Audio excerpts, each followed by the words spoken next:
Hey,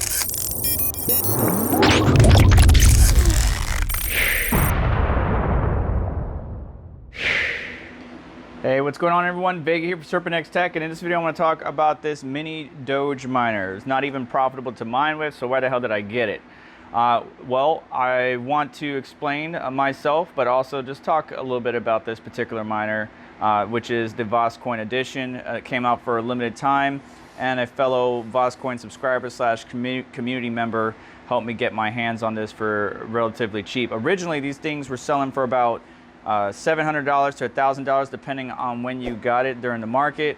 As well, it only does about 185 mega hash on script, or the algorithm that you use to mine Litecoin, Dogecoin, and stuff like that. At 233 watts, it's only powered by a 6-pin power cable and Ethernet.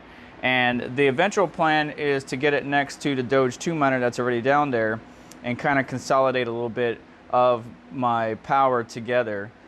Which is what these cables are from Miner. But we're not focused on that. That's a different video.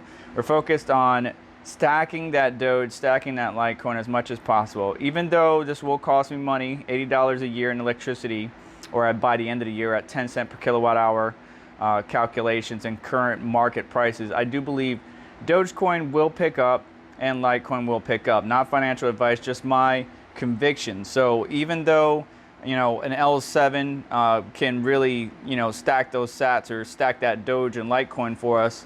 Unfortunately, I don't have that type of money. I don't have, 7 to 10 grand to buy one. So Mini Doge miner and Doge 2 is going to be all I'm going to use to just help build up my bags even further on Doge and Litecoin. If you want to mine with this, most of the pools do merge mining now, and you will wind up having to basically mine Litecoin and get a little bit of Litecoin and a little bit of Doge. You can see there's some dust on there I'm gonna need to clean up, which is what I'm gonna do. There was a little bit of metal bowing at the end here. I'm not sure if that was done during shipping, or maybe the original user tried to take it apart. I don't see any screw stripping or anything like that, or any marks on the screw, so might have been something that happened during shipping.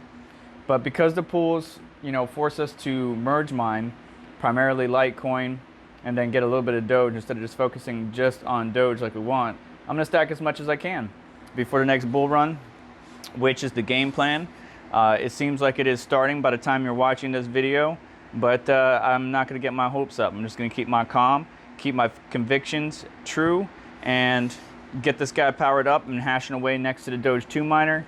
Doge 2 miner is a little bit more efficient, but even that is making only about 8 cents per kilowatt hour in a low power setting. On a high power setting, you're actually paying 11 cents per day at my current electric rate. So both of these are not profitable miners. I would not recommend everybody to just go out and get them, but it's a cute little niche item that I can look back to in years, in the future years, and be like, I like that.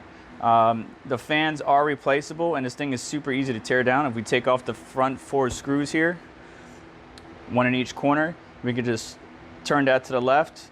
There's the board behind it. Pull that forward, disconnect the fan headers, which are 4-pin PWM, and then access the board to clean it up and all that good stuff. We don't have to disconnect this backside. And then you got your obvious power and Ethernet. Now, interesting about the power is it's 6-pin, and we know that the 6-pin is only rated up to 216 watts per cable, even if you were using a normal power supply that had 2 6+2 pins or 3. That entire strand that power cable is running off of on the power supply is only rated for 216, but this sits at 233 watts at 185.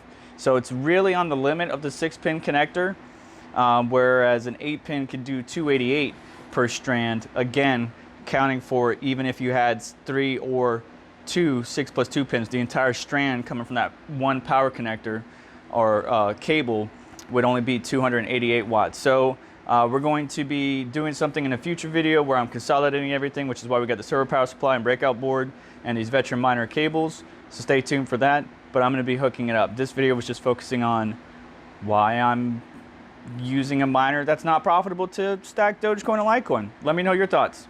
That's going to do it for today's video. Hit the like button on the way out. Make sure to get subscribed, hit the notification bell to stay up to date, as well as check out some of the links in the description that help support the channel and what we do here. And if you do want the Doge 2 or the Mini Doge miner, check out links in the description. Doge 2 will be provided by Crypto Miner Bros, and the Mini Doge is probably going to be an Amazon affiliate link.